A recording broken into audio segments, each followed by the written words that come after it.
waxaa sharaf weyn ii ah maanta inaan ka soo qayb galo sanad guuradii 25aad ee carta ee aan u joogno magaalada Djibouti.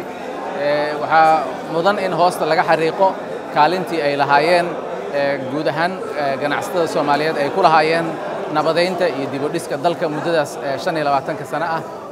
si gaarana waxaan rabaa inaan ugu mahadcelino shirkadda Hormuud oo ka mid ah shirkadaha ugu waaweyn dalka oo runtii aan dhihi karno muddadaas 25 sano ah waxyaabihii ay qabatay waxaa ka mid ahaa isku xirka dalka oo maaragtay ha ahaato xagga isgaarsiinta ha ahaato xagga xawaaladaha labo arrimaha samafalka ah oo ay kaalin runtii mug iyo miisaan leh muddadaas 25 sano ka qaadatay iyo saddex xataa dawladnimadii muddadii ay cusbayd dawladda carta markii ay xamar tagtay ganacsatadu runtii si oo hagar la'aan ay ugu gurmadeen maxaa la dhihi jiray dawladdii maalintaas jirtay oo itaalkeedii imkaaniyaadkeedu iska liiteen.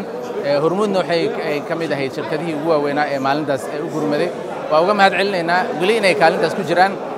dabcan dalka waa la wada leeyahay iyaguna dalka waa ka ganacsadaan laakiin intay ka ganacsadaan oo kale waxaa la rabaa inay ummadana intaas oo kale ay ku celiyaan. waan uga mahadcelinaynaa kaalintaas Hormuudka ay mar walba qaataan.